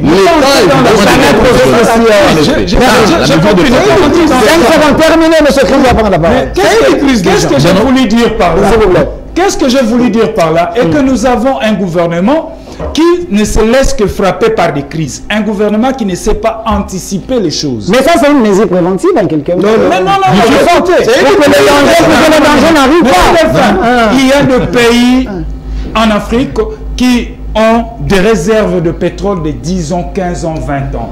Aujourd'hui, M. Bidimbo peut nous dire, par le biais de son représentant ici, le stock de carburant en RDC est de combien d'années? Parce que déjà avec le maïs, on en a déjà compris qu'aujourd'hui, s'il y a une catastrophe qui frappe de plein fouet la RDC, mon pays, nous n'allons pas survivre ne fût-ce que 2 jours. Merci. Pourquoi? Parce que le gouvernement n'a pas une très bonne politique de réserve. Merci. On doit avoir une bonne politique de réserve au niveau des hydrocarbures, au niveau de l'agriculture, au niveau... Donc voilà un peu cette politique. Merci M. Claude Ngoma. On me fait s'il nous reste 10 minutes, je vais donner à M. Chris Mukendi 4 minutes. 4 minutes et vous aurez... Moi, je crois qu'il apprendrait tous puisque je suis venu en retard. Il va prendre 4 minutes et vous allez prendre 2 minutes pour conclure. Alors, M. Chris Mukendi, vous avez suivi la question de l'économie soulevée ici par M. Cédric et M. Papimbao. Pensez-vous que le régime Tshisekedi peut rassurer les Congolais? D'ici la fin de ces mandats, le peuple va se retrouver sur le plan économique avec tous les enjeux possibles. J'avais dit à l'entame de ce sujet que l'État fonctionnait sur base de principes. Un de principes, c'est le principe de continuité. Tshisekedi arrive au pouvoir et trouve les Congos dans l'état où il se trouve aujourd'hui. On parle de la crise en approvisionnement des maïs aujourd'hui. Si on avait capitaliser les projets Bokanga Lonzo, on ne parlait pas de la crise aujourd'hui. Mais rien ne vous interdit de poursuivre, de relancer Bokanga Lonzo. J'ai en face de moi. C'est son temps de parole. Est-ce qu'elle peut continuer? J'ai en face de moi. Vous savez, parfois, c'est facile de se constituer en donneur des leçons lorsque on n'est plus au pouvoir. Et c'est ça aussi le côté marrant de notre classe politique. Tous ceux qui étaient au pouvoir hier, aujourd'hui, deviennent des donneurs des leçons, alors qu'ils ont eu la possibilité, l'opportunité de pouvoir aider le pays à avancer. Dans Mozito et Kabila. Mais justement, On a fait avancer plus que vous. quand j'entends mon frère Claude m'a parlé d'anticipation, mais qu'est-ce qui a été anticipé pendant tous les temps que Mozito était Premier ministre? Rien anticipé. C'est vrai ça? Mais quand on parle d'anticipation, gouverner c'est prévoir. Qu'est-ce qui a été prévu? On prévoit Bokanga Lonzo, on les détourne. Tout ce qui a été prévu a été détourné. Voilà ces régimes-là aujourd'hui, malheureusement, aujourd'hui, se constituent en donneur des leçons sur les plateaux de télévision. C'est ça aussi la démocratie. Hein? Nous vous concédons cette démarche-là. Monsieur Fouleman, donnez-moi la photo du chef. En termes de... Ngo m'a posé une question pertinente ici. Il dit il faut de la transparence dans l'appel d'offres en ce qui concerne les blocs gaziers, les blocs pétroliers. Mais je crois que cette offre a été faite en toute transparence. En toute transparence. À l'époque, on n'en parlait même pas. Lorsqu'on parle de Gettler ici, il a eu à faire ils ont eu à faire des contrats léonais avec Gettler. Le régime passé a eu à faire des contrats léonais. On appelle les fonctionnaires comment? Gettler a eu à remettre à la disposition de la RDC les titres, certains titres pétroliers, parce qu'il y a eu des contrôles. Aujourd'hui, avec Boudimbo, il faut dire qu'il y a eu de la transparence. Nous avons cherché à savoir quel était le nombre de blocs pétroliers. Il y en avait 32. Mais le gouvernement congolais en a présenté 27. 27. Et le 5 autres, c'est géré par le gouvernement congolais. Donc, on n'a pas procédé à l'appel de tous les blocs et le Congo ne sait plus avoir une certaine souveraineté sur les blocs pétroliers. Voilà. Donc, aujourd'hui, les Congolais peuvent espérer avec ces régimes parce que plus transparent que les régimes Tshisekedi, il n'y en a pas. On a connu dans ces pays de bradage de toutes sortes, mon cher ami. Alors, monsieur Chris, j'aimerais que vous puissiez garder la parole. Quel est le secteur qui s'est amélioré sous le régime Tshisekedi? Ça, c'est une question directe. Mais vous savez, l'État était, comme on parlait de la transversalité de la gestion de l'État. On ne peut pas dire ces secteurs ici sans pour autant toucher à un autre secteur. Lorsqu'on parle par exemple du montage de l'industrie agricole, vous posez la question pourquoi le ministre de l'économie est parti là-bas? Mais parce que ça touche à l'économie. Pourquoi le ministre de l'énergie est parti là-bas? C'est parce que ça touche aussi à l'énergie, au budget, aux finances, commerce extérieur, hydrocarbures. Ce sont tous des secteurs qui interviennent dans la matérialisation, dans le montage de ces projets gigantesques qui touchent à l'agriculture, qui en réalité, c'est les ventes de Congolais. Je reprends ma question. Quel est le secteur qui s'est amélioré sous le régime Tshisekedi? Je peux vous en citer autant. Je commence d'abord par les secteurs de l'éducation. C'est son temps de parole. Le secteur de l'éducation. Il faut le laisser continuer. Tu serais d'arriver au pouvoir, il n'y a pas de gratuité d'enseignement alors que c'est prévu dans la Constitution.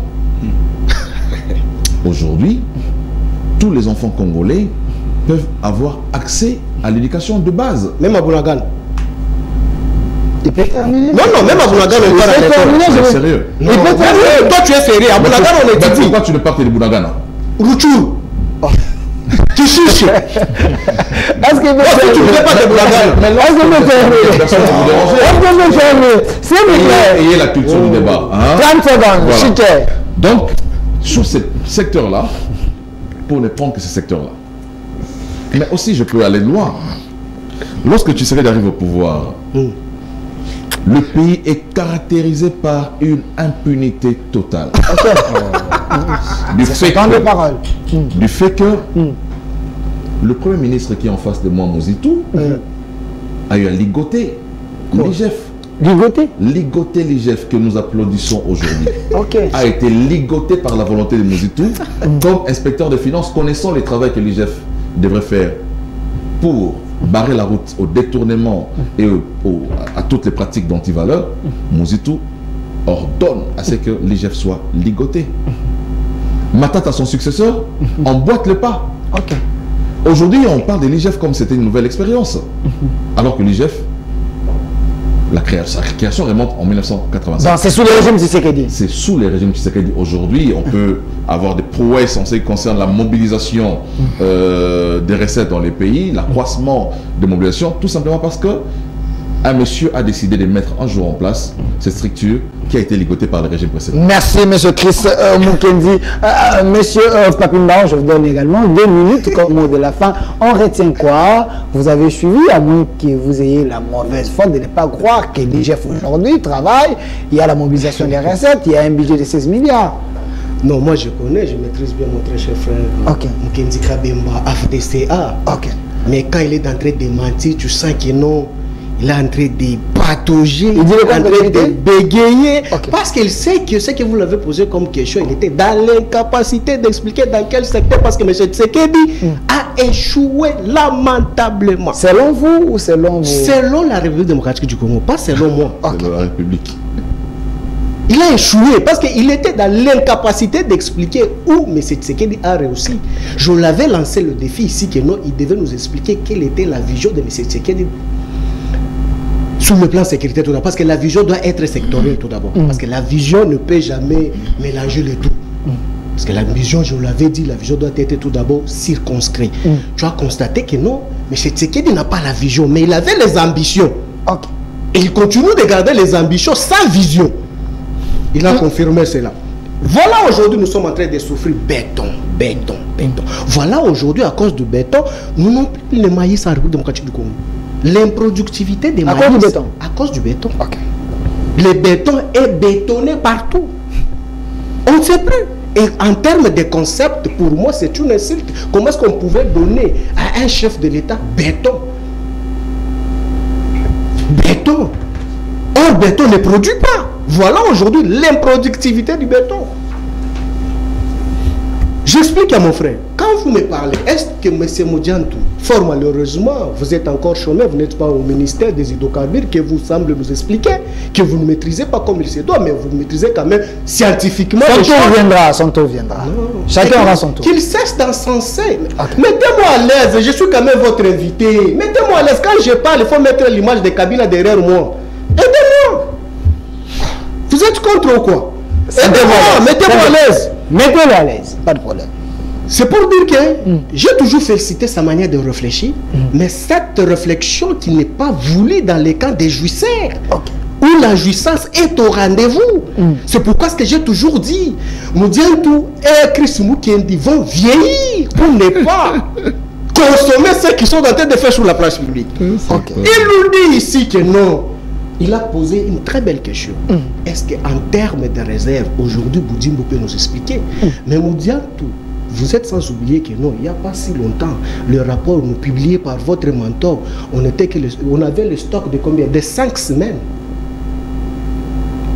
C'est pas une rupture, ça? Non, mais c'est vous. C'est pas une rupture? Non, c'est vous. Vous déterminé ou vous aurez dans la République démocratique du Congo, et par la suite, tu sais ce qui s'est passé? Je vais te poser la question, mon cher. Est-ce que tu peux expliquer les Congolais? Perenco, c'est quoi? Parce que Kabila a tué ce que toi tu as dit. Perenco, c'est quoi?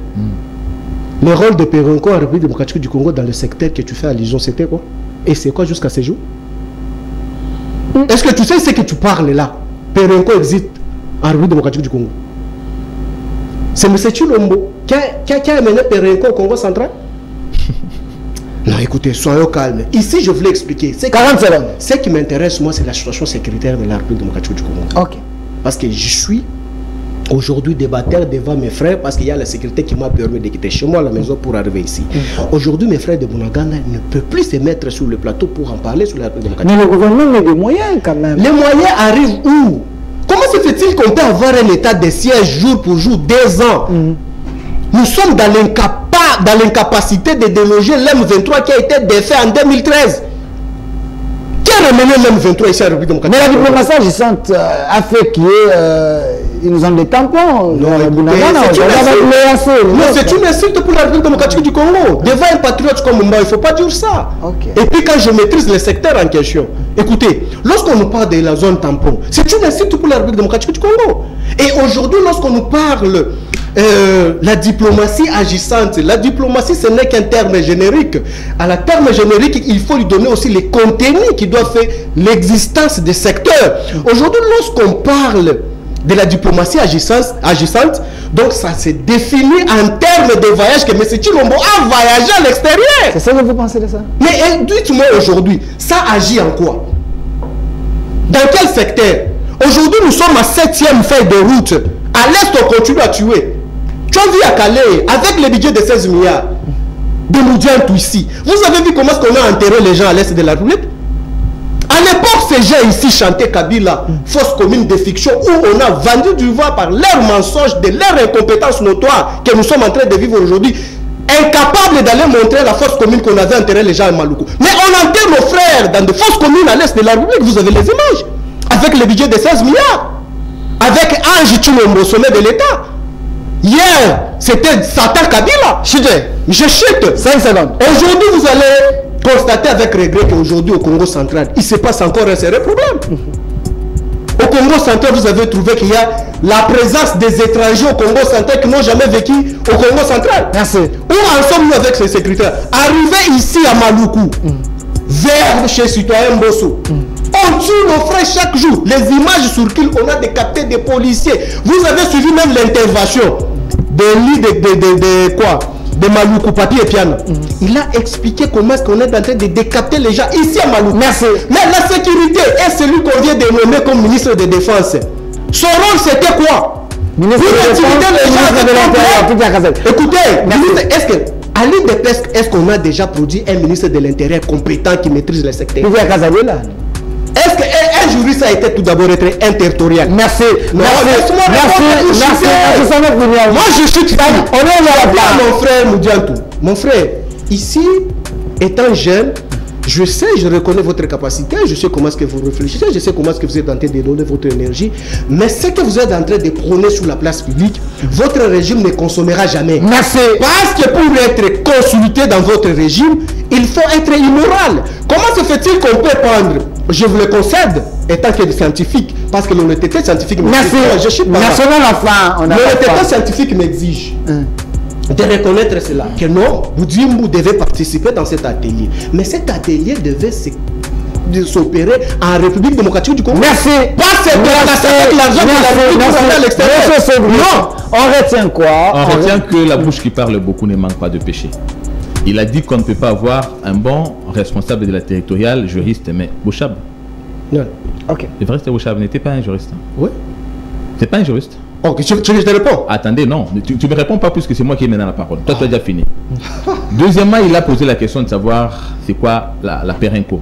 Mais la Perenco, c'est un exploitant. Et pourtant, moi, je lui parlais de l'associé qui est un raffineur. Okay. C'est à quelle année? Alors, lui doit faire la différence entre associé et Perenco. Okay. Vous voyez que quand vous venez sur un plateau, raffine aussi, mais terminologie. Non, Perenco, on ne fait pas comme ça. On ne fait pas comme ça. Il est terminé. Perenco, de lui répondre encore. Perenco ne raffine pas. Parle à titre de productivité, il a pris le secteur de la sécurité. Et il dit qu'il n'y a rien en termes d'efficacité de la diplomatie. On est en train de tuer des milliers de Congolais là-bas avec la complicité de Joseph Kabila dans un accord qu'il avait avec les M23. Justement, puisque nous avons eu des S'il vous plaît. Non, il doit retirer ça. S'il vous plaît. Mais cet accord, mais c'est ce sont de la ces compromissions ont fait que nous ayons des institutions infiltrées aujourd'hui. Mais en dépit du fait que nous en avions à l'Est, on tue des centaines de millions de Congolais. Nous avions des bras liés, n'est-ce pas? Non, mais attends. Tu veux me couper la parole? Tu n'as pas. On est à la fin. Non, c'est moi la victime. Non, tu es venu en retard. C'est moi la victime.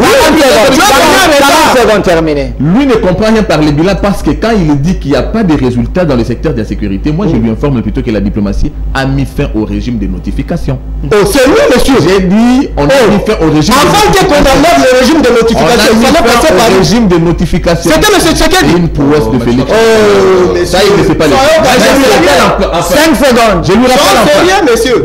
Félix Tshisekedi, 1, il vous a créé un État. De 2, il vous a créé un État. Il a créé quoi? Attendez, lorsque vous, depuis 2001 jusqu'en 2006, vous nous aviez maintenu avec un budget de moins d'1 milliard pour quitter avec un budget de 5 milliards, avec toujours permanent un déficit de plus de 50%. Aujourd'hui, les 1 milliard qui avait fait toute la législature constitue juste des comment on appelle ça? Budget d'1 milliard. Attendez, merci. Ce sont les, mon Dieu. Ce sont les assignations des régies financières aujourd'hui. L'orthodoxie financière de Félix Tshisekedi a permis que nous ayons aujourd'hui atteint ces budgets de 16 milliards. Mais vous ne comprenez pas. Mais c'est ça que vous ne comprenez pas. Quand est-ce qu'on peut parler de l'orthodoxie? Merci, monsieur. 30 secondes après le débat. 30 secondes après le débat. S'il vous plaît. S'il vous plaît. 30 secondes. On retient quoi, monsieur Claude Ngoma? Oui, dans les 30 secondes, il faut retenir que Mozito n'a jamais ligoté les IGF. C'est vrai? Parce que Mozito a travaillé à livre ouvert avec la Banque mondiale et les FMI. Et à son temps, on était obligé chaque trimestre de payer 500 000 dollars, 500 millions de dollars pour apurer la dette de 14 milliards, la dette extérieure. Et donc Mozito, c'est un modèle de gestion. Et à retenir qu'aujourd'hui, l'économie congolaise est dans un état de coma. Il faut sauver la République parce que l'âme de la République, c'est l'économie. Et quand l'économie ne va pas, ce pays souffrira, ce pays disparaîtra. Merci, monsieur Claude Ngoma. Il a été payé comment? Merci. Si Dan Dakler était Satan à l'époque de Kabila, les fonctionnaires aujourd'hui, ils sont payés comment? Merci. Non, merci la question. C'est fini pour aujourd'hui. C'est fini pour aujourd'hui.